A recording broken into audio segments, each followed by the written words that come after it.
And now, weighing in out of the blue corner, Josh the Punk Thomson. 100%. And on the other mic, he weighs in from the red corner, Big John McCarthy. Well, hello and welcome to the Weighing In podcast. We just watched UFC 301 from Rio de Janeiro, Brazil, and we're going to get right after it right now. We got that and a couple other things that we want to talk about. My man, how are you feeling? How is the weather in Dallas? And we got Keto George in California. He's a California commie. God bless him. California commie. George, where are you we from, can say buddy? that because that's where we're from. Where are you from, Illinois? Ohio. No, I'm from an hour south of Chicago. Oh, shit, I thought it was Ohio. Okay, so Illinois. Yes. Is it still in Illinois? No, Where in Illinois? It's called Kankakee, Illinois. Kankakee, Illinois. Kankakee? Yep. Like Kanky? Like that's a Kanky, Illinois? Kankakee. So basically it's just like the KKK. That's what I think. That's horrible. We don't call it that, but they call it that. Yeah, do they? Okay, I didn't realize I was onto something. What's going on out there? How far out of Chicago is it? It's an hour north. No, that's not that far. Yeah. Okay. It's a Midwest hour though. Midwest. Calm down, Mike Tyson. Yeah. Hey, I make sweet love to you. Yeah, me too. Love you. That's great. I eat the children. Oh man. Oh, John, we got a lot to talk about, man. But you know what, though? Before we get started, make sure you guys hit that subscribe button on our channel there on the YouTube channel. Also, hit the subscribe button. There's a description down below for our Clips channel as well. I want to thank you guys so much. There's also a description down below for one of the new products that John and I have been supporting. It's called LMNT. LMNT. It's Element. You guys can. It's Stay Salty. It's one of the best products. If you guys drink Liquid IV, try this. It is a better version of Liquid IV, and it's a lot healthier for you. There's no sugar in it whatsoever, and also it's good for after right before an intense workout. I would normally take it before I'd run or before I go train jiu-jitsu. And then also, too, when I get done, you put a little bit back in your body. Just remember, after you are done working out, the best thing to do is get rehydrated right away because your body, that's the first thing it burns the next workout. So it's a good idea to get yourself a little salt back in your body so your muscles can repair and you can get ready to go. John's been using it out there on the farm, buddy. You've been out there doing your thing. I'm serious. I actually love this stuff. It is absolutely. At first, I was like, I don't know, yeah. And then I started taking it, started drinking the different flavors, and I'll tell you what, now they got the sodas. Did you get the soda? I didn't get it. Did you get the box? I got the box with the soda, and so I tried the soda today, but I almost felt like I was cheating, not drinking my normal Element drink, when it was, and I was cooking, and I had Pig's Born. Oh, okay. You know that your man. My man. My son. Josh the Pork Thompson. He did it. Yeah. He did it. He was giving him the girth, baby. Giving him the girth. He laid down the wood. That's right. You know, man, I'll tell you what, he was young to do it, but he climbed up there. He found his way. And now we have young porks. Little piglets. Running all over the place. Piglets running all over the place. We have a bunch of pork cast Daves running around. I thought it was great. A bunch of pork cast Daves. We got to see the next batch we're going to name after George here. That's it. We're going to call him. I don't know if you can call keto pork. No. Porquito. Call him like a porquito. Porquito. It's a little porquito. A bunch of little porquitos running around. Hey, I'm half Mexican. My son's obviously Josh the Pork Thompson. He's half Mexican then too. Yeah, there you go. You got a little extra chub around the waist. Okay. You got a lot of extra now. That's awesome, man. I can't wait. That's awesome. So yeah, I saw the pictures. They look adorable. Oh, they're cute as hell. Yeah. Oh man. All right. Well, hey, I'm glad my man's out there laying the pipe, giving everybody the wood, and doing his job. He's holding up his end of the bargain. Look, he gets fed, and all he's got to do is go out there and lay the wood. Go out and just put it on. Put him on him. Yeah, let's go. Let's go. Man, I'm kind of jealous. I wish I had a life like that. I'll tell you. Man, maybe when I was younger. Not bad. Shh, don't tell anyone. All right. Yeah, guys, make sure you guys hit that subscribe button. I want to thank you guys so much for supporting our show. Thumbs up and hit the bell and the notifications so you guys can see when we drop some extra shows. If you guys are new to this show, I want to remind you guys that what we do is during this time we break down the whole all the fights that were on the card last night, or actually tonight. And you guys will get it the next day. And when we do that, we do news clips on a separate channel. But there is a couple little things that we brought up that we will bring up on this channel today. Like one of the biggest things out there today was Matt Brown. Go ahead and talk, John. Go for it. Boom. You know what? You just put out the thing that is absolutely – he didn't say I'm retiring. He just says, you know what, I'm leaving. And I'm done. And you got to give it to him. You know, Matt Brown has – everyone in the fight world really, found Matt through tough. He was a guy that had a substance abuse problem earlier in his life. He went to the martial arts, changed his life around.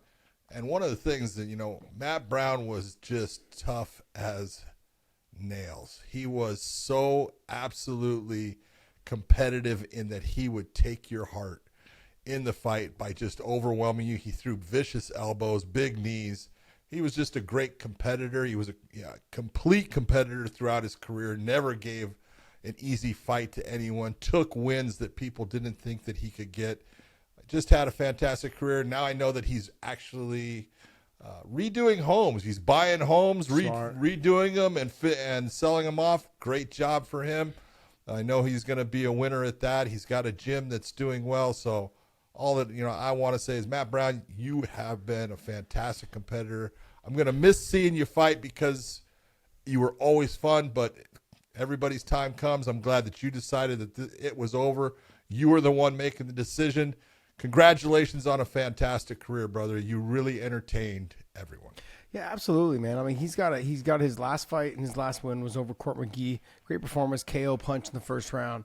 Then you go through. He lost to Barberina though in a split decision. Still a good fight though, back and forth. He beats Diego Lima with KO in the second round.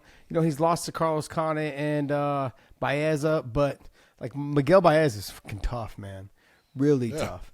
So he took some big shots in that. Carlos Condit, unanimous decision, he loses. Like, it's not like he was ever really out of a lot of fights. I remember watching one of his fights. I want to say it was the Eric Silva fight was unbelievable. Where he kept getting kicked to the body, right, and kind of turning away. Was that the fight with Eric Silva? Well, he was getting eaten up by Eric. Eric was attacking, going after him, and did some damage to him, and then he just turned it, and he turned it on, and the elbows and just everything. It was like a complete momentum shift, and the fight went from one direction to the other, and he was just fantastic in it, and just an incredible performance. When he fought Robbie Lawler, he fought a fantastic fight. He all the way to what happened in the fifth round, and then had a fantastic career overall. That you look and you go, man, you got a lot to be proud of because, man, you went against the very best. You always gave the best. Not everyone's going to come out on top every time, but I'll tell you what, you always had your place where people thought that you could absolutely win that fight. Yeah, let me go with, look, he lost to Robbie Lawler. Then his next fight, he lost to Johnny Hendricks, which both of those guys obviously fought for the title or were champions. And then he beat Tim Means, and then he loses to Damian Maia, who was always up in the top. That weight class. Jake Ellenberger may have had a good run at that moment that he had fought him along with Donald Cerrone. He lost those three fights in a row. And then he beats Diego Sanchez, beats Ben Saunders, loses to Baeza and Condit, and then beats Diego Lima, and then, loses to Barberina, and then beats Court McGee. I mean, he's a stud, man. He's going to be recognized and remembered for a long time. And no nonsense kind of guy, though, as well. I really enjoy that about him. And it seems like as of lately, a lot of the press and the media has been taking his sound bites from whatever he's doing, and whether it's interviews, whatever it is, and talking and putting that out there. And there's been a lot of traction on it because I think a lot of people respect what he has to say. He doesn't really say a whole lot. So when he does speak, I think it's very, it kind of makes your mind think like, okay, what this guy doesn't really say a whole lot, and when he does, he's very direct and to the point, by the way. He doesn't beat around the bush, so, no, he is, but he's always seemed to be a very nice guy. I've only come across him, a couple of times, had a couple of great conversations with him, but just seems like a really solid person. I have noticed he is doing what you said. He's buying houses, basically remodeling them and then reselling them, or renting them or whatever. But yeah, doing a good job, man. I see it. that's something I've always wanted to get into, but then that means I actually have to do the labor, and that's I don't know, you got to get your hands dirty. I know. You know what's funny, John, is I don't mind doing the grunt work. I'm just afraid of doing any of the like the stuff that may actually cause the house to burn down. You know, like any electrical or plumbing Well, you don't that have might to do cause the it to electrical, flood. man. You can get somebody. You in for can, that. you can. But That's that's like usually the what expensive shit. That's what stuff I do. I do a lot of the minute electrical. You know, I'll do the lights, the fans, all that. No big deal. I'll hook up the switches. You know, put the dimmer switches, do all that stuff. What I don't like doing is putting in the panels. I hate putting in the panels. So Oh, the I'll get electricians to do that the stuff. what are they called? The panels, the Breaker switches. breakers. Yeah, the things like breaker that, panels. Yeah. Or the from outside bringing it in with the heavy. No. Yeah, see, I thought you had to doing get. that. Didn't you have to have city officials come out and do it? Because in California, you have to No. have the city You come know out and do it. what you have to do is you have to have an inspector come and look at the work though. Oh, so To make sure that it's done right so that it gets passed. So in San Jose, I had to get the approval first to get it done. Then I had to file for a permit to get it done. And then I thought I had to have the city come out and do it. But maybe I could have any electrician do it, and they had to come out and approve it, or I could have the city. You will have the city will do things from like basically we'll call it from the curb to the box on a lot of stuff. They will do because that's theirs. Yeah. But it just depends. Yeah, I decided it wasn't You're just worth not it. doing it. I mean, I still have the house. We just don't live there anymore. So I'm like, let the renters deal with it. The last thing I want to say about Matt Brown is he did have one fantastic run where he had like 7 or 8 wins in a row, and he had big wins against like one of your guys, Mike Swick. Oh yeah. He had a fantastic fight against Jordan Mean, who had come into the UFC, and Jordan was from Lethbridge, Canada, and he was tearing everybody up. Matt kind of turned that one around fast, and Well, he beat Chris Cope. He got a beat big Stephen win. Thompson.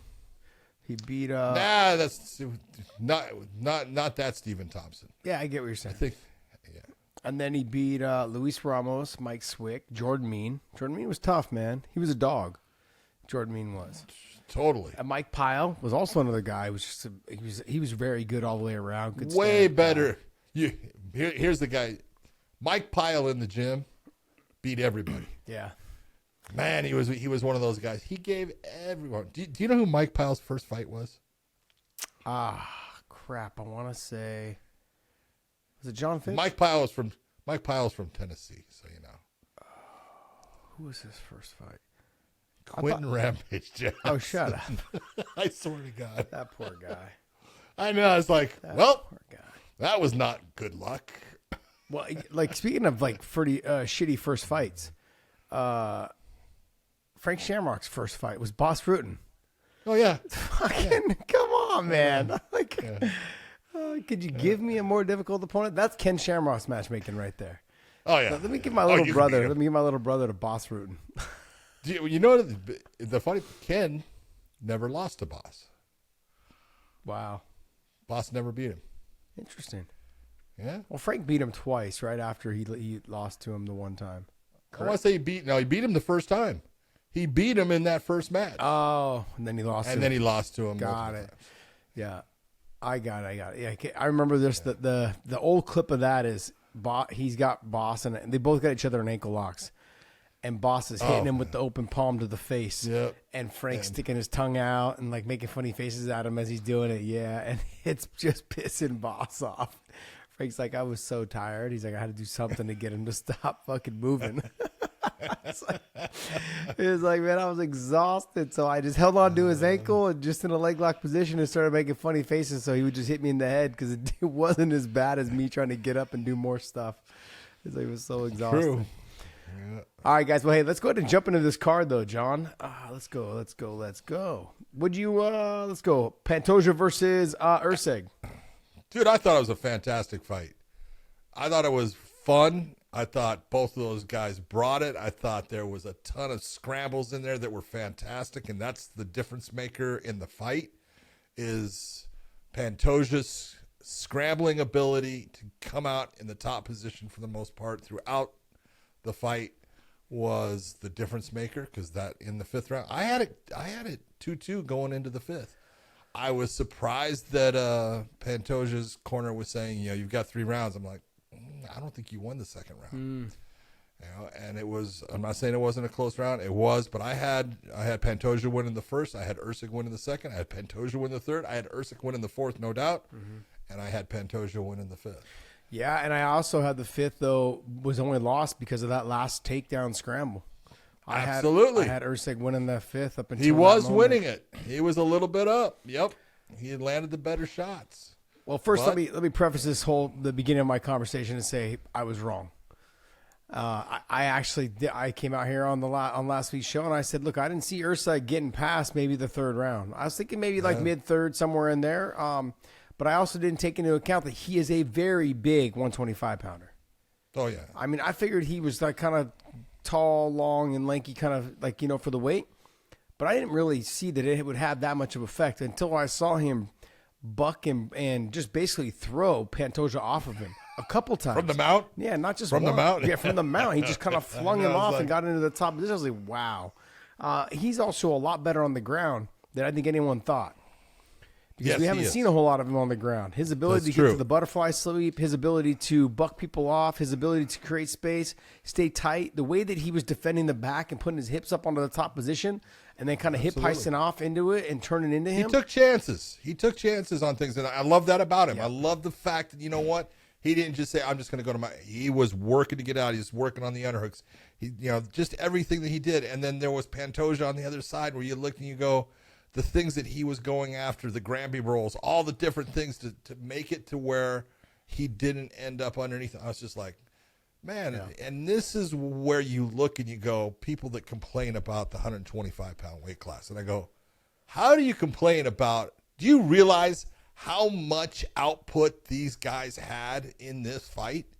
It's incredible. Yeah, but you also have to think, people were complaining because it was the DJ era where DJ was just, and probably still is, just levels above everybody else. And I go back to the Floyd Mayweather argument is that when somebody is so good at something and they make it look so easy, people get bored. They're like, okay, this is not even fun to watch. It's very one-sided. It doesn't matter. You got the top guys coming in, and every single top guy, he makes it look easy against them. And it just gets boring to watch. And eventually everyone's just like, okay, I want to see him lose. But then there's no one anywhere near beating him. So that's kind of where you fell into that. Now all of these fights are very competitive. Look, Usyk's ranked number 10. He was 2-2 going into the fifth. Hey, okay, you just watched Steve Usyk lose this title fight, his first fight that he's lost as a professional, and you watch where he ends up in the rankings because he's going up. Oh, absolutely. He ain't going to be a 10. No, absolutely. Yeah, he'll definitely be somewhere up there in that top now. Let me pull this up real quick. Look, let me see right here. Yep, you got Pantoja. Look, you've got Royval Moreno, who's that? Albazi. You got Kaikar France. You got Nicolau, and you got Manel Cape, and then Mokaev. So I wouldn't be surprised if you see him jump above Kaikar France and behind Amir Albazi. I agree. I wouldn't be surprised. I agree. The only thing that maybe kind of is the Mohamed Mokaev. I could see I would thought he would have been higher. So I'm not sure if they would put him above Mokaev because Mokaev's, I believe, undefeated, correct? And so I don't know after if they that would. Performance, true. performance, I think they would. Yeah. 2-2, just knowing that he made a mistake in the fifth that cost him the fight. And that just comes from experience. Boom. You know, we talk about it all the time, and there's other fights on here that we'll talk about. You know what? Fight IQ, smart fight IQ, bad fight IQ. Yeah. And, you know, for a guy that had 11 fights or so coming in, this is what happens when you are a young fighter. You decide you're going to try to go for, and it's like, that's not the time to go for that. You need to understand where you're at in this fight with what you need to do, and getting the takedown against a guy that throughout the 4 rounds that have previously occurred, for the most part, has gotten the best of you on the ground. Why are you going for the takedown? Yeah, John, I mean, like, you really can't use that argument, though. We can't use that. After we did what we just saw Max Holloway do, okay, we can't use that argument anymore. That's the lowest fight IQ you can possibly have. You're up 5 rounds to none, basically. I've said that too many times. And you're when he first did that with Ricardo Lamas, I said that's the dumbest damn thing I've ever seen, and I love it. And it's like, so look, normally it bothers me when I see a bad fight IQ, because it's like, what are you doing? You know, you're smarter than this. You got to know this game better than this. But some things you got to look at and go, that's awesome. That is awesome. I'm not mad because he went for it. Look, Dana White thrives off. I've had plenty of conversations with Dana about things. He thrives off the guys that lay it on the line, whether they're ahead or whether they're behind. Doubt. He loves it. He loves it. He's addicted to it. That's what makes him, I think, a good promoter, is that he enjoys seeing guys like that go out of their way, knowing that like the fight was on the line. I shot the double leg, tried to get to the back, got out scrambled. Now I was stuck on bottom, but fuck, I went for it. You know what I mean? And it cost him the fight. I mean, who knows? I think I agree with you though. We're going to see him somewhere up there in that Albazi era. But I think all these guys there, Royval and Moreno and Albazi, are all going to have problems with him. I can tell you right now, Kai Kara-France is going to have a problem with him. He's going to have a hard time with him. Kai coming off a long layoff. They're coming, and they're coming from the same, area basically. You got New Zealand and Australia there. This kid is good, and he's tough. He takes shots well. He doesn't get excited about anything. He handles himself, like a seasoned professional throughout most of the fight. You look and you go, the elbows that he throws and the way he throws them and how he times somebody coming in, he's got great timing. The kid is going to be really good. Yep, I agree. Just give him a little more time. No, I agree. I think he's got something, man. I'm excited. It's so funny. I saw the little walkout video or whatever they were talking about. His dad's like, I had to glove him up and see if he was tough enough. And I was like, then he realized how tough his son was. How weird and awkward is that to be like, no. Oh. It's, look, you have those and you're going to have it with your son. And I had it with mine. And it was like, I've had it in different ways. But, at one point my son was, I'm going to fight. Okay. All right. He says, I need to spar more. Okay, come on. And then you let him hit you for a little while. And then you say, okay, now it's coming. And you got to defend. Keep your hands up, right? And you start putting a couple shots back. It's a whole different world. But obviously, when his dad tried to put shots back, he took them well and just said, no, that ain't nothing. And that's what happens over time also. Especially when your kid trains the right way. Yeah, this is true. I mean, look, he doesn't look like much. But, man, I was very, very impressed with him tonight. And I once again, I got to eat some crow, man. Last week I wasn't on either with the Alex Perez, and even Alex Perez came out and sent me a DM going, hey, man, I appreciate you saying positive things after my fight. He did. And so I was very impressed, and had to eat crow last week, and I'm fucking eating it again. That's not it. Look, you take a look at some of these guys and what they're doing. Alex Perez is a perfect example of, we've seen him multiple times in the past start to falter with someone that you look at that has a better ground game. Mm-hmm. Well, he's gone and, he's obviously been working on that. It's, everything comes in steps and degrees and takes time. And he's gotten to that point where he's made it to where, I'm not going to be that guy that's easy to take down. When you go back to his title match against Deiveson Figueiredo just basically manhandled him in the grappling area. Okay. That's not happening anymore. That just shows, hey, he's learned from the past, and he's evolving, he's maturing, and he's freaking an awesome fighter now. Yeah, but I also look, when I take a look at the Alex Perez situation, Alex is also a true 125-pounder. Yeah. Whereas Figgy is obviously a true 135-pounder. He should be fighting at 35. He should. Same as Ursig, I think. What's that, Ursig? Ursig should be a 35-pounder also. Yeah, I think eventually he will be. Yeah. You got to figure he's young. That's true. 27, I think. Yeah. Baby. Get to 30. I mean, John, what I'm noticing though right now is, and I'm going to talk a little bit about this as we go down the card, because there's one or two prelim guys that I really want to bring up, and I want to just talk about that. But we've been saying it for years, but we'll talk about more about that later. But look, I thought Ursig did a great job tonight, but I'm seeing a little bit more of the changing of the guard. I'm seeing the younger talent that is coming up. Yeah. And I'm not just saying just in the 25-pound division. I'm saying in the sport. We're seeing the generation after me is now starting to fade out. The generation after you. You shut your mouth. Has already faded out. Shut your mouth. You shut your mouth. Now. Dirty little whore. Shush. Okay, all right. So Go ahead, I'll let you speak. it's no, but yeah, it's that generation now is fading out, and the newer generation is fast, slick, movement. I mean, they're on point. Now they may get tested with some of the guys that are still lingering there. They're going to get tested, but it depends on when they get to them. But I'm seeing it now. I'm seeing this younger, talented generation come up right now, and it's like, oof. You know that they've been good training everywhere. They're good everywhere. They've been training, and they're everywhere, John. They're everywhere. And I'm going to talk more about that. That's what I wanted to talk to you about. But let's go ahead and get to the co-main event and talking about the old generation, who was my generation. But for some reason, it feels like he's gone back in time now. Okay, here's great. the one that I'm going to now eat it on and say, man, I called it wrong because I did not want to see Aldo come back. Not that I don't love him as a fighter. I do. I just hate to see guys come back and lose.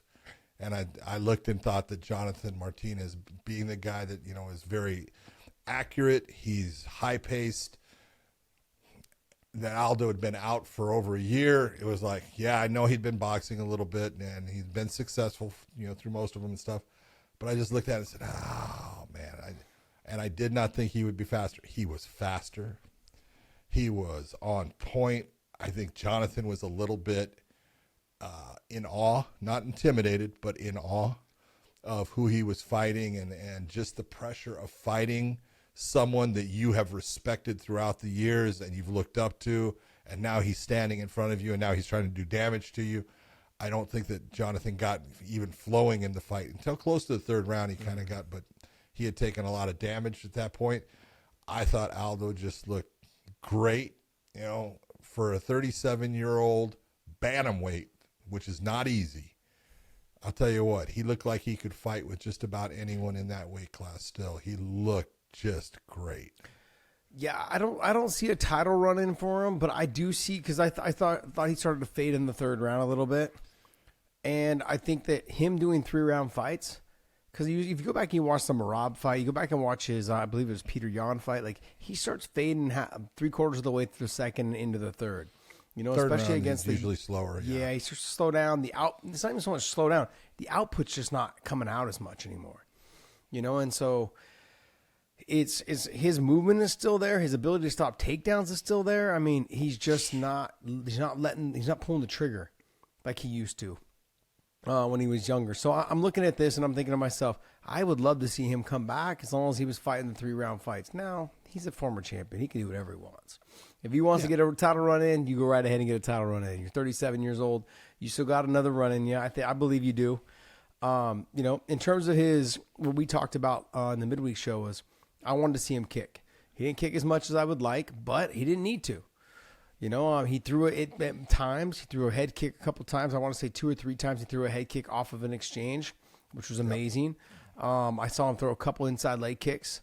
But he's been real cautious, obviously, with the leg kicks. I read some of the comments down in our YouTube channel last week, and someone goes, hey, it's because he got into a motorcycle accident a long time ago, and ever since then, he pretty much has been done with the leg kicks. And so I don't know how much truth there is behind that, but I guess apparently he's had some damage, whether it's to his hips or to his knee or whatever it is, but it doesn't feel good for him to kick anymore now. I'm just I'm taking that based off of what people are saying kind of in the comments in terms of what they heard through the Brazil people or whatever. So who knows? But look, overall, I'm glad that he came back. I'm glad he got the win. It's a learning experience for Jonathan Martinez. Big deal, because he did show him too much respect in the first round. He gave the first round away, and it would have been a different fight had he came out and fought hard in the first and just kind of stole the momentum away and the crowd. He was in awe. Anytime you look across, look, You can't blame him. No. I train with Frank Shamrock and Bob Cook, and when BJ Penn, like with BJ, we were kind of training partners. Bob Cook, I looked at like a coach. He was also kind of like my manager. Frank, I kind of looked at him like, hey, this guy's former UFC champion. Been there, done that. Been there, done everything. Anytime we got into the ring to spar, I automatically just kind of clammed up a little bit, especially in the beginning. And it wasn't until right before my first UFC fight that I actually just opened up and went as hard as I possibly could.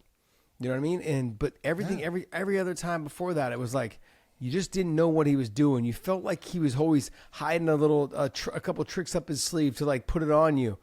But then in reality, when I look back now, I'm like, he was just tired. That's why he wasn't doing anything. Like, that's why, like we were fighting at a faster pace. But then he was always talking to you. He was always, and you know this. Frank was always talking to you. He's always talking trash. Always, oh, good job. Oh, that almost landed. Oh, that was pretty good. Yeah, but that not was good good. enough. I'm going to get you when I get you down. And just little things he would say to you. It always made you feel like he had more in his back pocket he was going to pull out. But at the end of the day, I should have known better. He wasn't training all the time like I was at the time. And so I know he could be more relaxed, but you always felt like he had that extra gear, and he did when he was in shape. You gave him. You gave him the respect, extra. and that's exactly what happened with Jonathan Martinez tonight. Was you gave him the first round and gave him too much respect. And again, like I said, it's for people to understand that is absolutely something that is not an easy thing to deal with when it's somebody that you have idolized, you've looked at and gone, wow, that's who I want to be. And now they're standing in front of you. It's not an easy thing to go through and to just put it to the side and just go after them. It's not a simple little thing. No, it's not at all. I thought it was a great performance by the legend Jose Aldo, and Jonathan Martinez is going to learn a lot from that. He's going to learn an awful lot from that. Let's go Anthony Smith versus Vitor Petrino. I mean, we talk about low fight IQ. Hello. This is the fight you can talk about. Here's where you have someone that shows fight IQ and someone that shows zero fight IQ. And had the other part, he didn't respect anything about Anthony Smith. He really didn't. Because you could see how do you the not disdain. at 60 fights? He's got like 50 something fights. How do you not respect that he knows a lot of these things? Like, I don't understand that. Anytime you're facing someone that has that many damn fights, that dude can do it anywhere. You're younger, you're stronger, no doubt about it. You're stupider, okay? But and you have been told by your people that you're gonna fucking tear this guy apart and everything. Look at did you not see as he's walking forward, stalking, and you see his hands in his face, and he's got disdain for Anthony. It's like, you got nothing for me. And and Anthony's just doing his job. He's throwing the leg kicks out. Very nice job with the leg kicks, because the leg kicks had an effect. No doubt, obviously didn't have an effect on the fight, but they affected him. You could see they hurt. And by, the time they were standing in the center and someone was being announced the winner, he already had ice on his leg and he was hobbling. So those were a smart attack by Anthony for later on in the fight if it was going to happen. But when he went for the double leg, just the way he did it, and you could see Anthony locking it up, and it was like, Josh, you've got to protect your neck. First thing we talk about, right? You put your neck, hey, protect your neck. And if that means that I have to let go of the double leg, I let go of the double leg. I don't just continue on with something. You just can. There was disdain for it. It was like, there's nothing you can do to me. And he has now learned, upon getting the first loss of his career, he's now 11-1.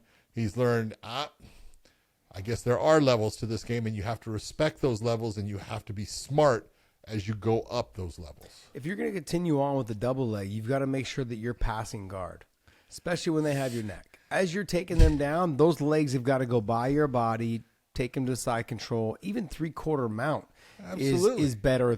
Half guard is better than being pulled into full guard right into the guillotine. It didn't make any sense. I didn't understand. It was almost like, let me show my dominance and my power by lifting you up and trying to slam you. That's it. And the reality is it went right into making the choke deeper, which it always does. Especially when, what time was it in the first round? They're dry. Yeah, dry. Yeah. Crazy. And you just could pop see your head out. Anthony's kicks were also having a little bit of an effect there too. He must kick like a damn donkey.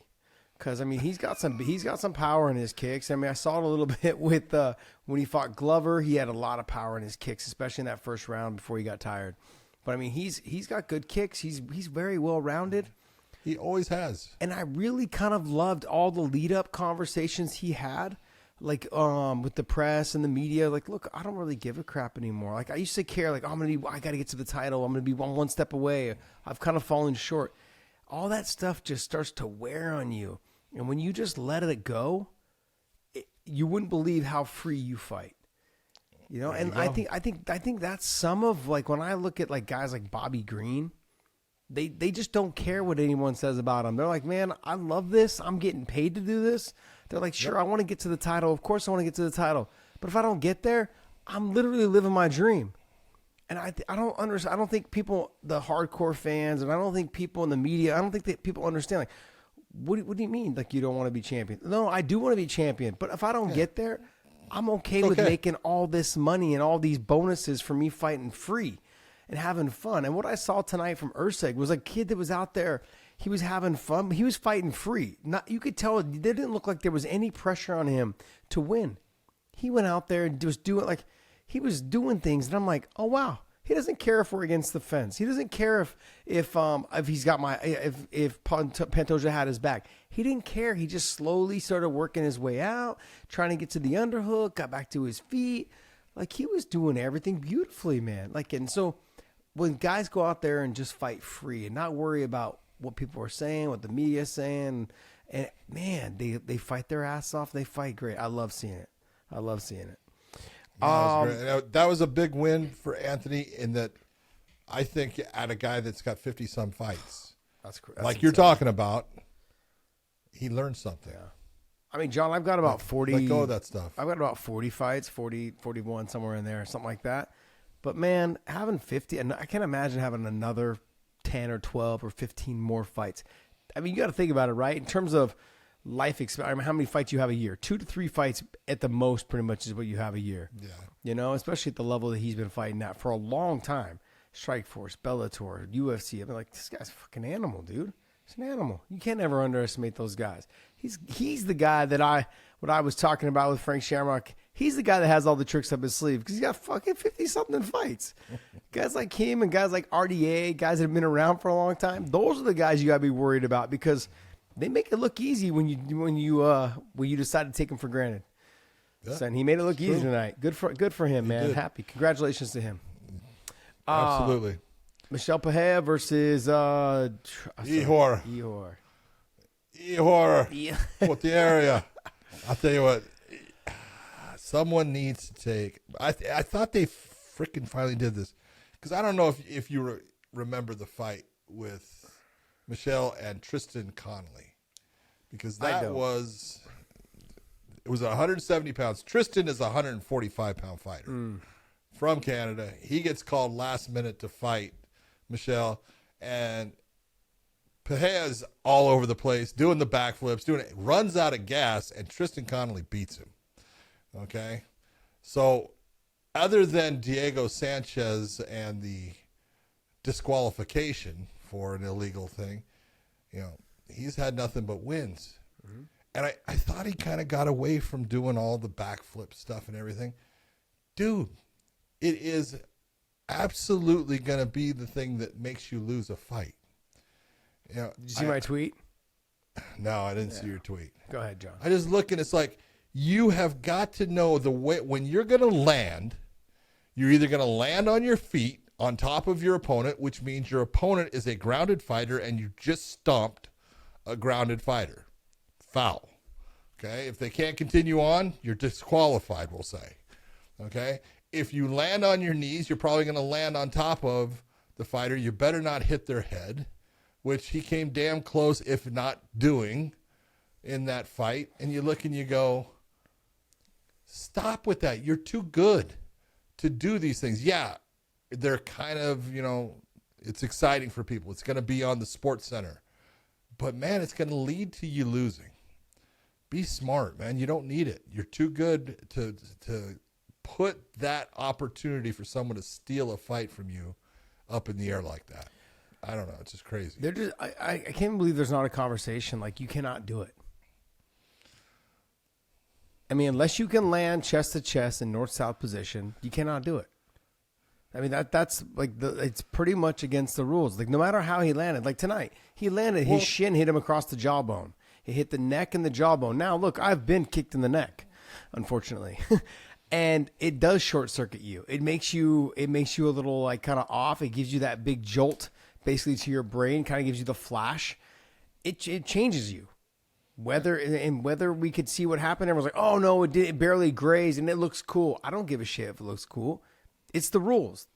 The rules are if my shin or my knee or my foot hits your face while you're down, that's a grounded opponent. Am I right or am I wrong? Oh, you're right. Yeah. And so my tweet was, I mean, how long are we going to pretend that the backflip isn't illegal? Now, the backflip itself is not illegal, but it's the way that you're going to land. If he was to land, I said if he lands on his feet, he's actually stomping a down opponent. And if he doesn't, then his shin and feet land near the head or on the head, then he's kicking or punching or kicking a down opponent or kneeing a down opponent is what I said. I said, unless he lands chest to chest, there's nothing about that will be legal. No. And that's why I look at, I can't believe that his coaches have not been able to at least get him to realize, don't do that. It's crazy. As soon as I saw him, he starts going and I saw him turn, I go, he's going to do it. Yep. He goes, and I go, oh my God, did he? And I couldn't tell, when it first happened, if it hit the jaw or if it hit the collarbone, shoulder area, and the head moved, but I wasn't sure if the thing. And then as you look through the replays, it looks like the leg comes down and grazes his head. Yeah, but everyone's like, oh, it didn't really even hit him that hard. That doesn't mean anything. Who are you to judge whether you think it landed hard or not? No, the but fact is, it hit your face. Here's the point: if it does touch him, whether it hurts him or not, what should happen in this situation? Referee stops the fight, right? Yep. Calls time, gets Ihor up, and whether he takes points, gives a warning, whatever it is, the fight is now restarted, and you don't have this guillotine attempt ability based upon the stupid backflip. Yeah. The other thing is, well, this was what, 2 minutes in? Sorry. It was 54 seconds into the fight, correct? Yeah. Someone tells me on Twitter, oh, he was getting manhandled. I'm sorry, but there's a lot left in the fight. Like, I don't know if you realize there's still 14 minutes left in this fight. If there would have been stood up from that position, the whole fight could have changed. You never know what's going to happen. He was getting ragdolled. It was going to be. He just saved him. The fact that he got choked out was good for him. The fight's over. Shut up, man. What are you? How many times have we seen epic comebacks from something like this because someone did a bonehead mistake and decided to do a backflip, not a backflip, but someone decided to break the rule. Then they end up in a neutral position. And guess what? The guy comes back and wins. It happens all the time. And someone said, like, oh, he got saved. Good for him. He got choked out. Easy way to go out. I'm like, man, this is horrible. First off, it bothers me because the ref should have said something and done something about it. Now, they went back and looked at the replay, but look, you're in Brazil. I'm not really sure what you guys were like. What I was expecting, to be honest, was it with them to be like, "Oh no, it's gonna be a violation." You saw what they were doing is they were using what they call an RO, a replay official. Yeah. So that was Mike Beltran. You saw him, and he's there, and finally standing with the official that was the referee inside the commission. But all he can do is sit there and say, "Look, this is what I see." I see that his shin comes here, but it's always going to be the call of the referee that was in the cage, and his call was legal, and so the choke was good. No, the choke, of course, was good. The guy tapped. like we weren't talking about the choke. We're talking about the fact that his chin got checked. I mean, look, if the foot or the shin at all grazes the chin or the like right below the neck or near the neck. No, if it touches, it's illegal. There you go. The amount, the way to look at it is, when it touches, it's illegal. It's how much effect did it have on the fighter. So that's what's going to determine whether you take points, you disqualify, you warn. That's what the effect has, because you want to try to even out the playing field of someone being fouled. So since he wasn't fouled, where you look and you said, I think it really affected you, give him time, find out when he's ready to go. And then once he's ready to go, now we'll start it again back on the feet. And you'll have to go through another scenario to get him to the ground if that's where you want him to try to get a choke. But it would have been a different fight. Yeah. It would have, proceeded differently. Is this very similar to like my headbutt? I'm not trying to bring up the headbutt to rub it into your face that you messed up, but Well, did you not see headbutts tonight? I did. I saw a happen lot of all them. the time. I saw them a lot. Yeah. I saw a lot of them. Yeah, they were just happen better all men the than me. time. They didn't go down. Exactly. That's my point. I'm glad Yeah. you finally realized. They were all now. young fighters too, by the way. That's true. When you're an old man, it hurts. Yeah, but I feel like once the choke happens, you can't start the fight back over. So like the ref had to have made that stop right there on the spot. When the shin hit the chin, it should have been stopped. Look, but your job as a referee is to be decisive. but when he let it go to the guillotine, it's too late.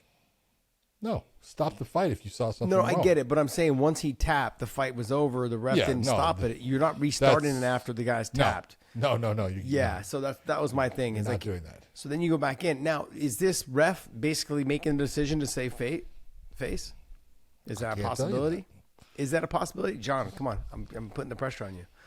There's no pressure on me at all. John's like, I wasn't in the fucking cage. I don't give a shit. I always look at everybody I teach, everybody I talk to, anything. I'm the person that will tell you, hey, be honest. If you made a mistake, say I made a mistake. Don't sit there and say, oh, no, it was. And look, we've had instances. You remember when Drew Dober was on the podcast and we had Drew talking, right?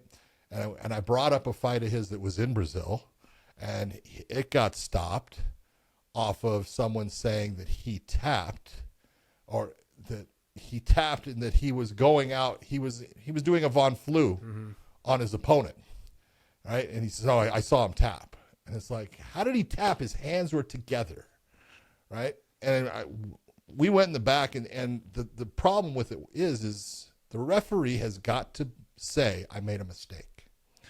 If the referee says, no, this is what I saw, then the commission's going to go, no, he says that he didn't make a mistake. This is what he saw. And they're going to go with it. And so we're in the back, and, and it's getting to be almost a fight where I'm fucking going through the fucking, I'm having a fucking tizzy fit over you being a fucking liar because you didn't see that, and you're fucking with someone's career. Yeah. And finally, he says, well, maybe I made a mistake. No, there's no maybe. Yeah.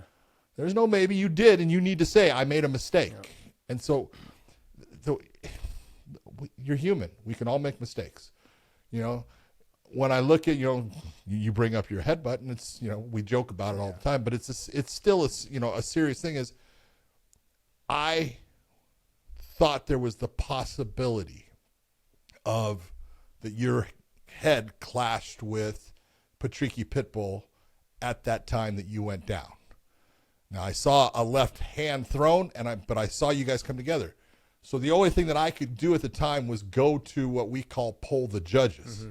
I go to the closest judge, the judge that has the angle to look at it, and said, "Hey, did you see their heads clash in an unintentional clash of heads, or was that the left hand that hit him?" He goes, "Left hand that hit him."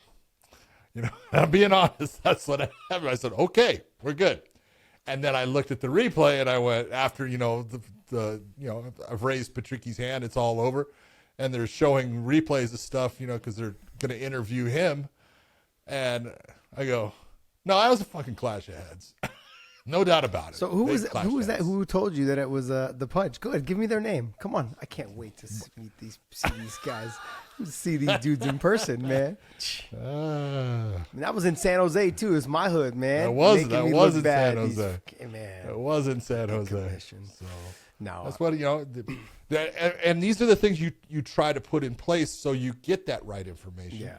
But sometimes you'll get the wrong information, and it happens. Now we have the replays the way they are, and that you can look at. Because I even went over to the commission table, Andy Foster, and said, "Hey, did that look like a clash of heads?" He goes, "No, it was." Andy. He got up. He got up too clean for that to be. Too clean. Okay, Andy. Oh, okay. Hey. We all make mistakes. Yeah, this is very true. And your head's the one that we kick around. And I like make Andy, him, though, right? so I'm going to let it slide a little bit. All right. But look, next fight, you've got Paul Craig versus Kyle Barhalo. Kyle Barhalo, look, see, again, here you go with a guy, very smart fight IQ. Well, I'm not going to go to the ground with you. He's good on the ground. Yeah. Barhalo's good on the ground. He can absolutely roll with most people. He goes, why am I going to put myself in a position to possibly get caught by you? I knock you down? Go ahead. Come on, stand up. How many times did he do it? And you look and you go, beautifully done, man. Way to control the fight. Way to take your time. Way to know that, hey, I've got 15 minutes to get rid of you. And you see all the times that Paul Craig's chin is getting higher and higher and higher in some of these exchanges. And dude, I'm cringing. I mean, I don't know about you, but I'm like, oh, God, get your chin down, man. What are you doing? And it's just a habit that he has that no one has broke him of. And it's a bad habit. But Barhalo fought a beautiful fight. Wasn't super exciting, if you want to say, until that knockout sequence. Yeah. Beautifully done. But that's what smart fighting is. Play to your strengths, not to your opponent's strengths.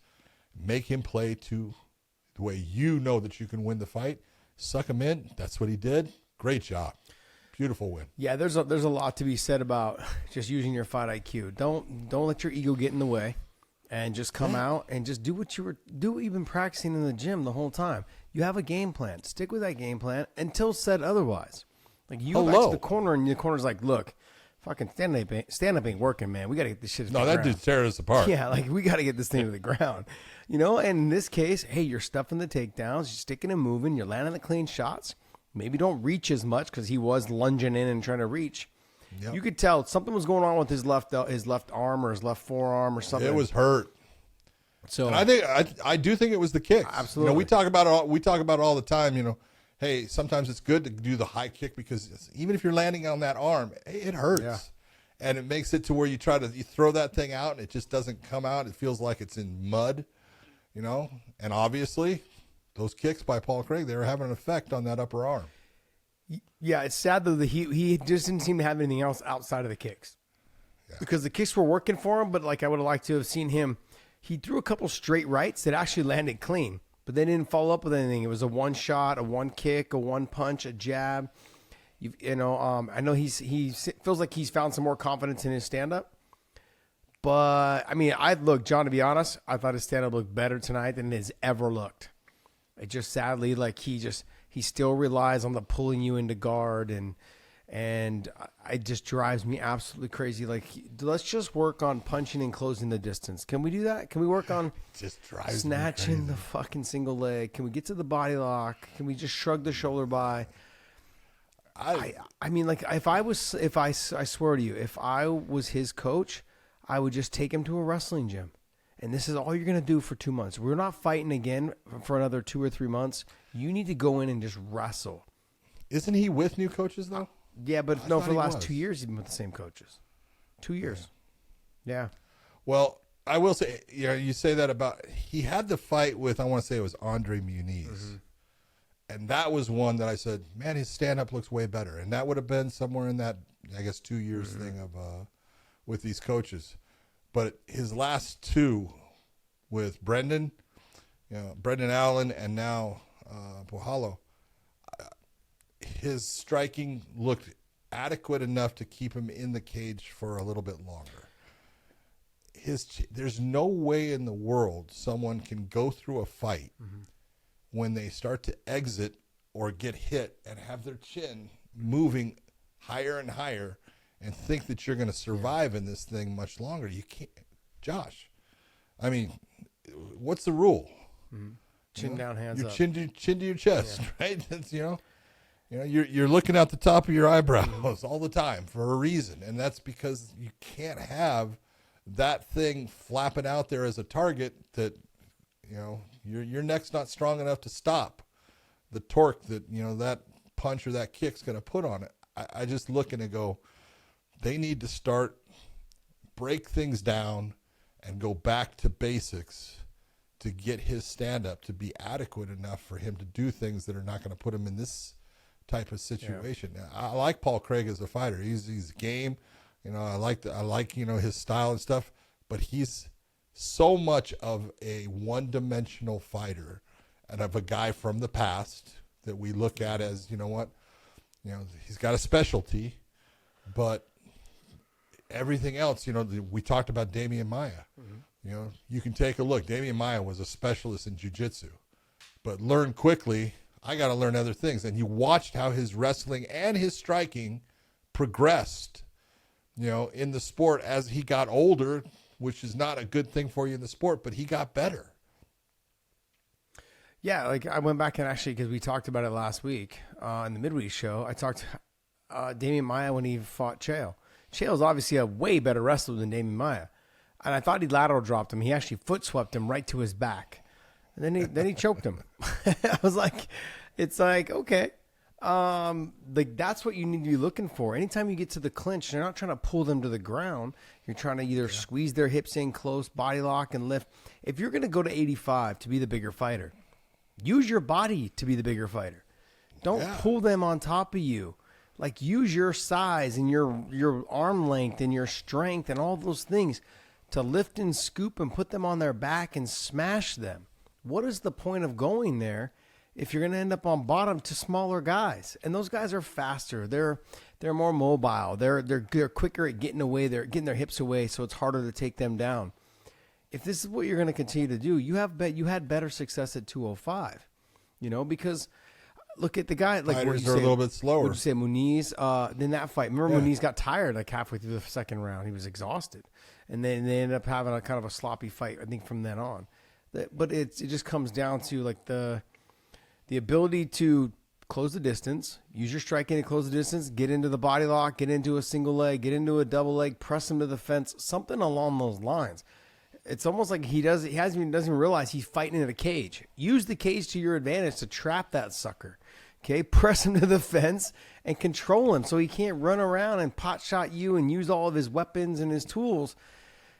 And he just hasn't figured that out. I can't wrap my head around it. I don't know what it is. I don't know. And when people play into his game, he gets wins. Yeah. But no one's playing into his game now. Everyone's like, nope, not going to the ground with you. Yeah. And they're making his life miserable because he's got to get better in that stand-up. I mean, let's not forget he's got a win over Jamal Hill. Oh, yeah. Broke Jamal's arm. He dislocated his arm. Yeah. Like, so he's no slouch. Like, he's good. No. It's no. But especially when it hits the ground. I put him in the Damian Maia, but I put him right there right now with Mackenzie Dern. You've got to be able to do it all. And Mackenzie's she's got more stand. But at least Mackenzie is aggressive in the stand. Yeah, she's a chin up person though too. She is a chin up person, but she's aggressive, and she'll go forward and throw shots and continue to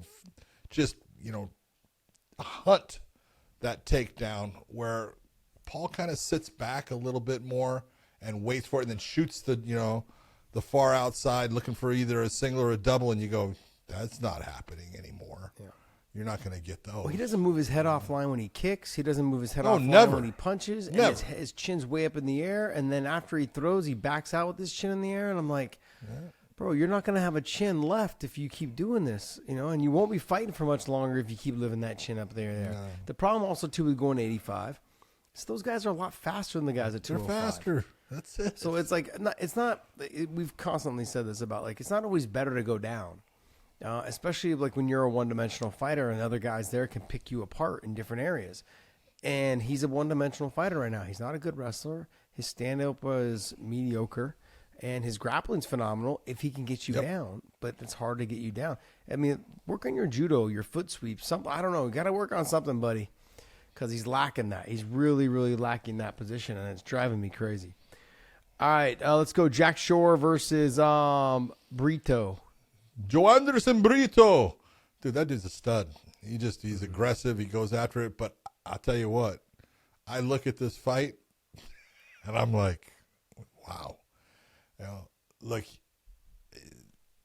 at any point, did you see Jack Shore limping stumbling, falling, or anything like that? I mean, no, you could tell his leg was hurt, but it wasn't like he was bouncing on one leg. No. Okay. He had a cut on his shin. I love the fact that John Anik came out and said, oh, the doctors were concerned that he might have a broken leg. I can guarantee you he didn't have a broken leg. Okay.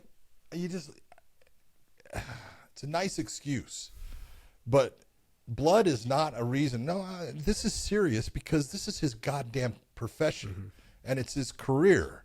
And because someone can't handle a little bit of blood, which is basically, as I try to tell everybody, it's colored sweat. Okay? Don't worry about the blood as far as there being blood. It's where is the blood at? And the best place for blood to be is on your goddamn shin. Okay? What is it going to affect other than possibly it can affect your footing as far as it can get slippery? But in that canvas that the UFC has, it's never going to get slippery. It's a good thing. It'll actually almost help. If it was vinyl, it would be a problem. Well, John, if that was me, right, I would time the kick so the blood would squirt right in his eyes. It'd be like just ninja style. I knew it would come. I just timed my kick right across the face. I could see you doing it. I wouldn't have to land the kick, just as long as the blood sweat got into the eyes. It'd be like a machine gun. Yes. Going across, yes. But I just look at... Josh, this is his career. What did I text you? What did I text you, John? He has a loss based upon a cut on his shin. Are you fucking kidding me? Just we've come a long way since UFC 1 rules, right? What? John, that is what you texted me, and I'm like, that's what I texted you. I was like, holy shit! They just stopped the fight because he had a cut on his leg. Well, I'm being honest.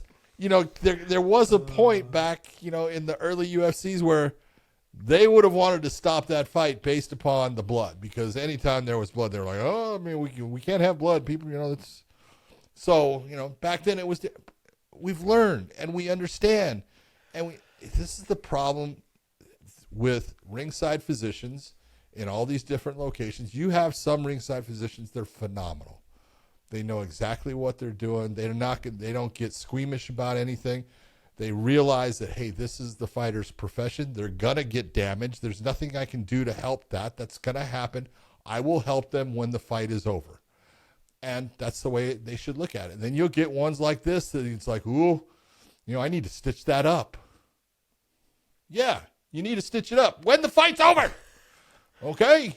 And it shouldn't be over right now. And I feel bad for nothing against Brito. Brito did a beautiful job. He looked great. But Jack Shore, that was a loss that I look at and I go, man, that was weak. Like I've seen Luke Rockhold's and I've seen Mowgli, but I've seen Mowgli's as well. Mowgli posted this. He's like, they didn't stop my fight. Exactly. There you go. There you go. Boom. That's a beaut right there. That just screwed up his tattoo. Yeah, it did. Yeah, it did. But he's like, look, they didn't stop my fight. No. And no, I remember. Because you don't. Luke Rockhold's was so bad he had to have skin grafts. Yeah. Well, Luke's kept on breaking open just any time that he kicked with it, too. Yeah. I mean, he actually got the skin grafts done originally, and then he went out there and started kicking with it, and then it opened back up. He had to go back and get some more skin grafts. Yeah. I think they pulled the skin grafts from his ass, too. Yeah, they do. They hit her ass or whatever. Take that nice. Ooh, that sounds it feels good. Horrible. Yeah. That sounds disgusting. No, it's a good thing. See, because when you're as perfect as Luke Rockhold looks, you need to have those patches on your ass. What are you talking about perfect, man? That dude's almost bald. Don't try, look at this fucking hairline right here. Hey, look at this bad boy. I got dimples and a hairline. Excuse me. You got dimples, a hairline, and no Ralph Lauren contract. This is very true. You are correct. My ears are all fucked up. That's why. They passed on me because of my ears. That's why, yeah. Yep. Randy Couture got a Nike commercial because of his ear. Yeah. Randy was also, you know, just like, I don't know, maybe you're just a better looking guy. I mean, what kind of, like, look, I had the nickname The Punk. This dude had Captain America. Fucking, that says it all. True. This is true. If I could go back and redo myself, I would. I would never use that nickname. I would have went with something else. It burned me. I burned myself from the beginning. I mean, think about how many contracts BJ Penn got because they call him the fucking Prodigy. That Prodigy, fucking guy, man. Jesus. That's right. Or if you're Vitor Belfort, the The Phenom. Phenom. Those were my two favorite ones good when one. I first Oh, they're started great. watching. Was the Prodigy and the Phenom. Yeah. I was a huge Vitor fan, man, when he first came out. Oh, how could you When not he beat Vanderlei, I was like, "Holy shit, who is this guy?" Shit, when he beat you did Vanderlei? Do you remember his first fight in the UFC? I don't remember the guy he fought. Trey Telligman from. I remember Trey with the Lions one Den. peck. I like Trey. Yep. Trey's a good Yeah, guy. Great guy. Absolutely great guy. And a good stand-up fighter. Yeah, A guy that really can really good. throw. Yeah. And boy, Who did he fight in the fucking UFC? Fucking had a great fucking fight. Pedro Hizzo. Oh fuck, it was Him so and Pedro good. Hizzo had a great fight, man. He had a couple. Oh. He had a couple of really good ones. Yeah. Yeah, I remember. Trey was a good Oh, fighter. he was fantastic. He was a big guy too. For I Yeah. wonder how good he would have been if he had two pecs. I don't think It it would would've have changed. changed. Would have changed. Probably it would have been harder for him to make weight. Yeah. That's about it. He was a heavyweight. I know. Didn't matter. Fuck. I mean, I could have fought like two weight classes down if I'd have fucking just had to cut my dick off. Would have had a horrible life too, but I don't think it would have changed. I don't think it would have changed you fucking even making. I got to tell this story. So Bob Cook was about to fight Tiki Goshen in the UFC. UFC 21, 27? 24 or 27. I thought it was 23. I said 21 because no, 24. I don't know. Anyways, he was supposed to I fight could him be in wrong. Gosh, John, what happened? 24. He's 24. I thought it was 23. He's Maybe it is 24. Anyways, so he's supposed to fight Tiki Goshen. Tiki comes in a little bit overweight, and so Frank is obviously Bob Cook's. It was 24. So he was Frank. Frank was obviously coaching Bob, and Bob was like his protege. And Tito and Frank had just fought like I don't know a couple shows before that, right? 22. And so now Tiki's like Tito's protege. And so Frank's like, you better not fucking lose to him. You better not lose to him. It was a big deal. This is like kind of the original teams, like grudge match kind of thing. Oh back yeah. then, yeah. Oh yeah. So Tiki comes in overweight and he's I don't know, he's like a half pound or 3/4 of a pound or something like that over. And so fucking when they're weighing in, fucking Tiki's got his dick sitting on the top of the scale. Like it's one of the ones that have it's short and then has the numbers, on the top. And Tiki's got his dick resting on there and Bob goes, "Hey, fucking take your dick off of there." And he takes his dick off of there. Let it hang. He's like, and it takes his dick off there and nothing changed. He's like, see, your dick didn't even weigh out fucking half a pound. It was fucking great. Oh man, they tell that story all across the gym. It's fucking hilarious. The way Bob tells it's the best. But yeah. Oh man, it was so funny. I can just imagine because I know Tiki really well. Tiki's a good dude. But it's just funny. Yes, Tiki's like, oh, okay, making fun of mine, It's so funny. He takes everything in stride. He's a good dude. All right, Bob, let's get into it. Bob, I call you Bob, John, Bob. I'm getting old.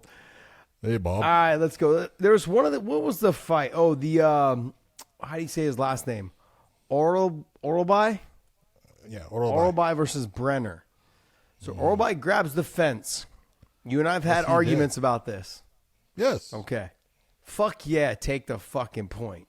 He did. Yeah, I know he did. And I was on my feet clapping. You were probably at Good home for you. going, "What a fucking shitty move. Yeah, change the outcome." No, I thought it was great.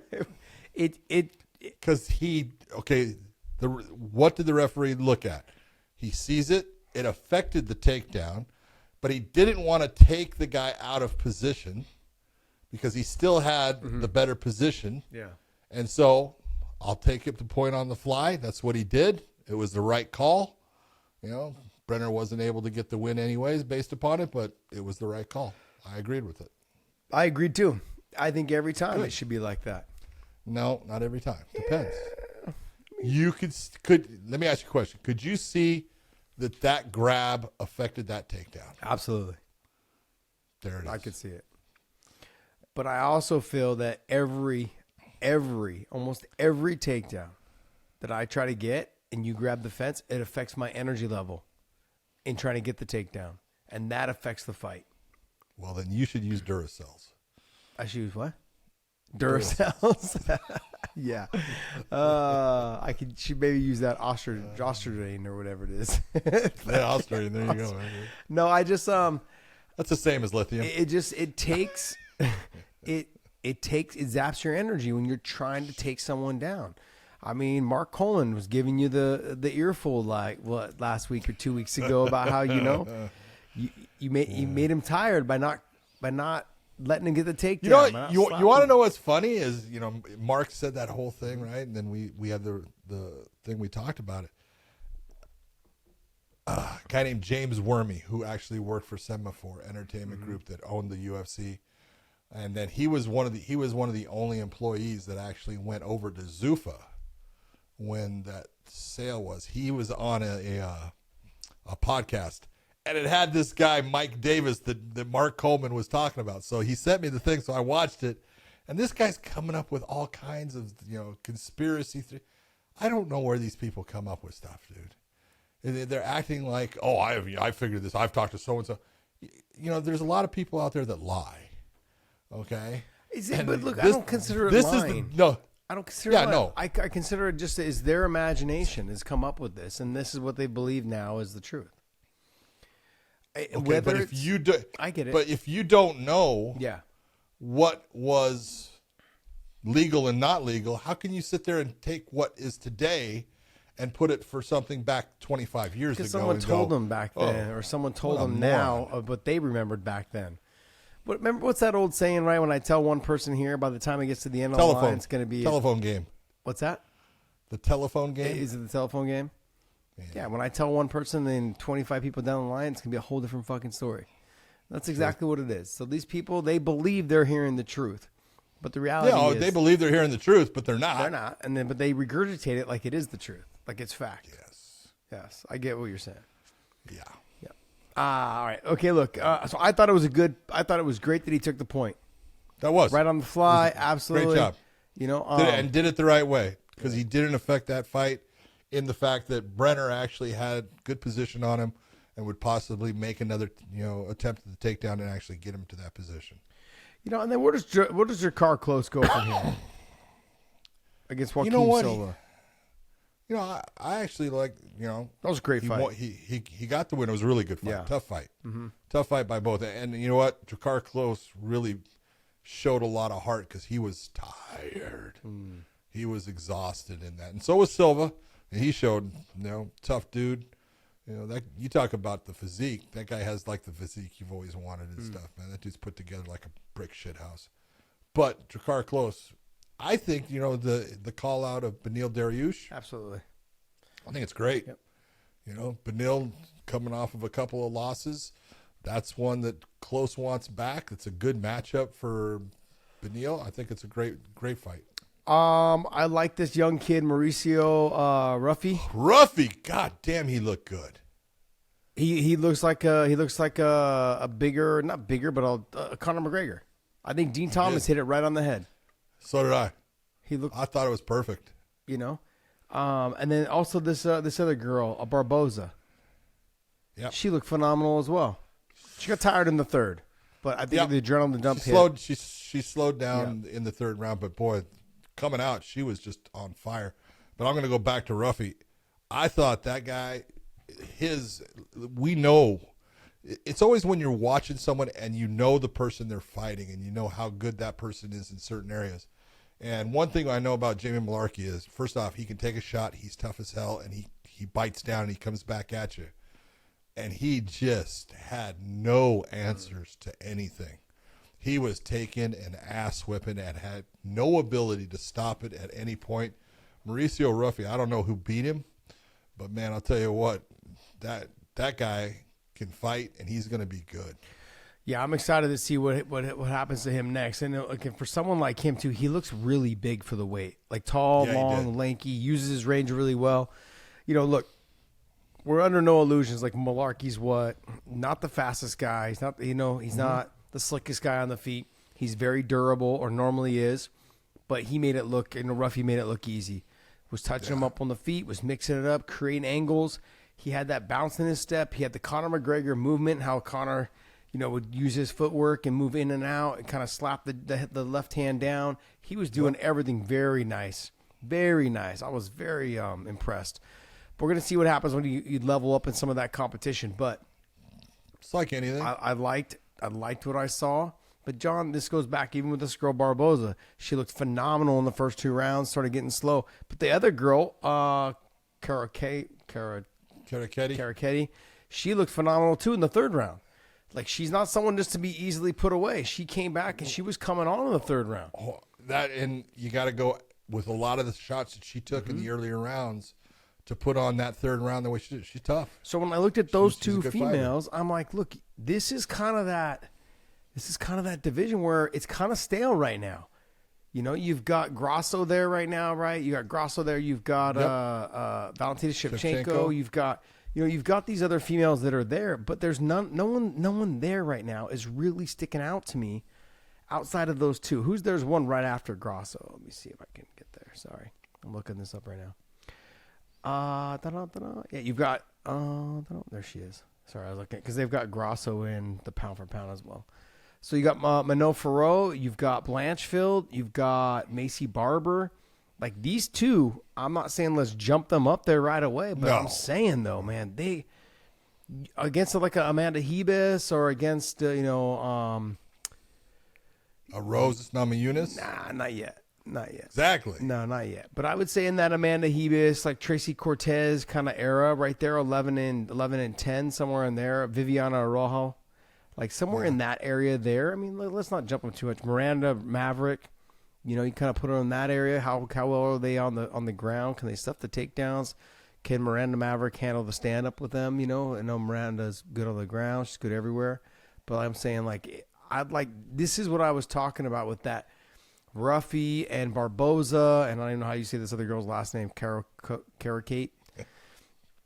These three are giving me hope. Like, hey, there's going to be this new generation of fighters that we all got to keep an eye out on, because I was very impressed with the Karakate, whatever it is, anyways. And I keep butchering her name, but I mean, I was impressed with the fact that she took some big shots in the first 2 rounds, and she came back in the 3rd and looked good. She was putting it on her and putting on Barboza a little bit in there. And when she got to the top position too, she didn't just back out. She tried to land some hard ground and pound shots. She looked good. They both look good. I'm looking forward to seeing them kind of make their way up into the rankings. And Bonfim looked good tonight too. I thought he looked good. Clean, hard striking. Kind of got a little carried away looking for like the heavy, hard shots, like in the knockout a little bit. Let it happen. Don't try and force it. When you force it is when it never happens. But I thought he looked phenomenal as well. So I'm seeing these younger guys and these younger females come up, and I'm kind of excited to get some new meat in there, to get some new names to be talking about, and bring the excitement, to it. What's this? What was the one? Who was the one that hit the scissor takedown? It was Ruffy. Oh, that was Ruffy. And I was just like, it gave me like flashbacks of Kung a little bit. Oh, yeah. Absolutely. It gave me flashbacks of Kung. Kung used to hit that thing in training. He used to hit the thing in the fights. Him and... remember Rio Chonin? Oh, yes, I do remember him, yeah. He hit it on Anderson Silva for the reverse heel hook. That's right. That's right. That was in Pride, correct? Yeah, that was in Pride. I wasn't sure if that was Dream or Pride at the time. I think it was still Pride. No, it's Pride. It was Pride. Jeez, man. John, we're fucking old. Rio Chonin, baby. John, it was funny. We're old. We remember these names. Someone sent me I don't know, a picture of like one of my Gerald Streetman fight. And I was just looking, I'm like, man, I look like a fucking baby. Like, it's no gray hair. I like baby face skin, like no wrinkles in my forehead. I remember you walked out for that fight. You had some kind of stupid ass knit cap on with strings. Yeah. I don't know what was that? It was right after 2001. So it was an American flag knit cap that I was wearing. Oh, okay. It was a knitted cap because it was right after 2001 for the 9/11. So, yeah, we did that. Oh, yeah. Anyways. All right, what else? Okay, hey, what else we got? Let's go. What else? Give us, you know what? There was something we had to talk about. Sorry, we're all over the place tonight. It is kind of late. Boy, it's like we are. 3 in the morning, I think. That's why. So we wanted to drop this for you guys tomorrow morning. George is on the West Coast, so he can be up a little bit, kind of getting the audio on it and getting you guys going, I think. George's like giving me the wink. But there was something we wanted to touch on. This is just for fun, guys. Obviously, I'm friends with John, Austin Vanderford and Paige VanZant. But we had a little Dillon Danis run in, and Dillon seems to, come at people hard. It's just a special individual. The Dillon Danis situation is funny, but John, let me see if I can pull some of this thing up. This is kind of funny to me. I mean, it's a little out of control, I think, don't you think? Let me see. Well, I will say that I thought that Paige handled it beautifully. I do think that she did. I think she did handle it very well. Let's see, Paige VanZant. Let's see. Dun, dun, dun. I don't.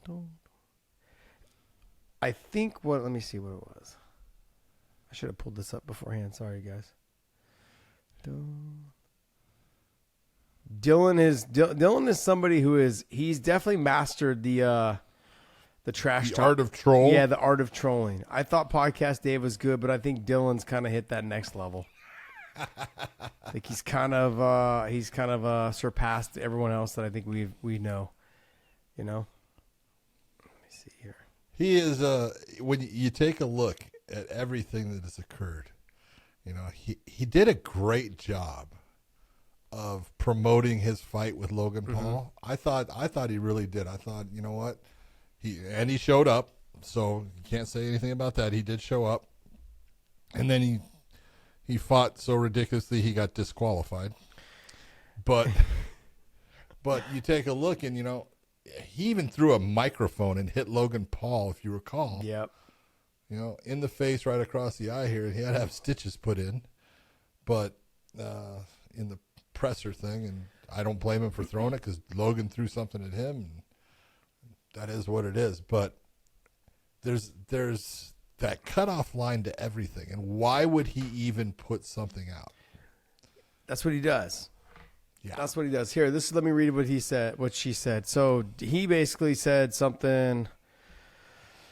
She's calling him out, going, Dillon, obviously I said you're not a real fighter. My bad, I triggered you. I understand that hurt your feelings, but instead of coming back and talking shit about me and saying I'm not a real fighter, what did you do? You kind of fucked yourself, right? You backed yourself into a corner because now you have to come with the proof of this alleged affair, right? Because the only time I remember ever seeing you in Vegas was at the UFC athlete retreat. You walked up to me in a bar and asked me to peg you. George, talk to me, Goose. What the hell does peg mean?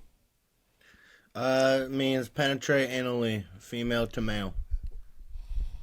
No, George. That's the nice version. It means she's gonna strap a fucking dildo on and fuck him in the ass, right? Wow. Yeah. Okay. Okay, John. The fact that John knew that and I didn't, this is a little strange. God. All right. Must have been all those years at LAPD. I worked Hollywood Vice. Said, asked me to peg you in front of multiple other UFC fighters, and I laughed in your face. That's not the definition of a relationship, is it? And Could be. It could be for some people.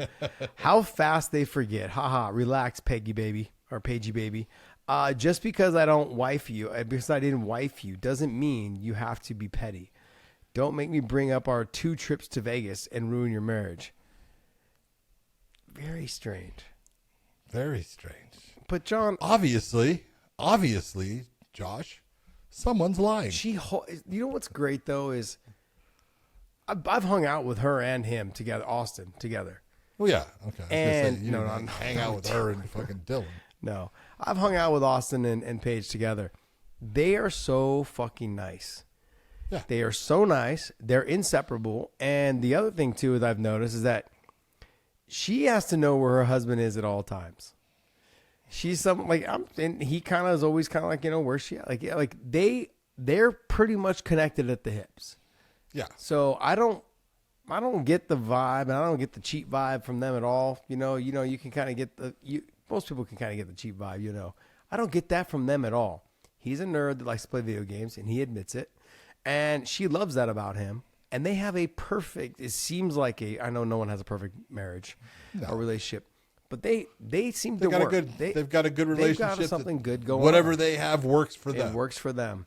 And that's perfect. And that worked out perfectly. And so this is just another troll job on the Dillon side, the Dillon situation. And he's going to keep doing it as long as it gives him attention. It was the Logan Paul thing. It was the Jake Paul thing. It was all these other things. You know, who was it? I look at it this way. to be as honest as you can be about it, you take a look and, hey, Dillon went up to her in a bar and he made his play. Yeah. Okay. And she basically said, not into it. Okay. You lost. Okay. You tried. Good job. Good job in trying. Not quite the line that I think I would have used on Paige VanZant. But you mean you don't want to be tried? pegged? No, I don't. Oh, okay. But it's just, hey, whatever you go, and this is where I go. Hey, if that's what you want, as long as it's not hurting someone, I don't care. It doesn't matter to me. But not a real good line for a pickup line in a bar. The fact that I just don't see it. I thought Peg was like a young kid term. But You didn't know what pegging I is? didn't know. Oh my god! And that's why I'm like, oh wait. I'm like, what? John fucking knows? Like that's why I said George. Like you're young, like you should know what this is. So I thought it was just some young kid term. Josh, I've seen things in my life that I can never unsee. Yes, okay? this is very true. I worked Hollywood Vice. You've probably done things. It is. It's not something that I am shy about in any fashion. But no, I don't think it's a pickup line. And I mean, there are bars that I know that it would be. No, okay. But you won't see my ass there. No, you won't see me either. So where are those bars for reference? George. George, they're actually where you're living, Yeah. and I can point you to them in the Hollywood division. Yeah. George, John's got a story that he tells us where he walked into this place one time, and some guy's elbow deep in another guy. Oh my god! And John's like, "What the fuck?" I'm like, it's got to smell, right? It's got to smell like ass, doesn't it? Jesus, really? Really? It smell like ass. It smells John. more like ass than elbow. Yeah, ass and elbow. Like when you pull it out, does it just like reek of? Can you imagine being this deep? This deep in someone's anus? And that's where John came up with 6 to 12. This is true. Nice job. Well, it's actually 12 to 6. There are some things that you cannot unsee. Yes, this is true. Unfortunately. I like George though, 6 to 12. I'm not sure how the clock works in your house, dude, but it's 12 to 6. But yeah, it's up and 6 to 12. Maybe I missed it. I think George was on. George was on it. 6 to 12. Okay, it makes sense now. Maybe I was off. All right, guys, we went on a little rant there, but horrible rant. Look, that's gonna wrap us up for today, and hopefully you guys enjoyed it. Look, it's really late. It's about 3 a.m, so we're dropping this show for you guys to try to get it done for you guys for Sunday morning, Sunday afternoon, whenever George can get it done. We want to thank George for putting in the work, man. I appreciate you. All the hard work, man.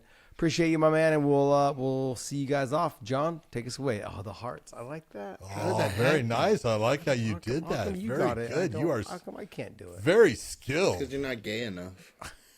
Could be. This might be right. He doesn't know what pegging is. I don't know what pegging is. All right, for everyone out there that wants to peg, go do it. And we want to thank you for listening to the show. We will see you.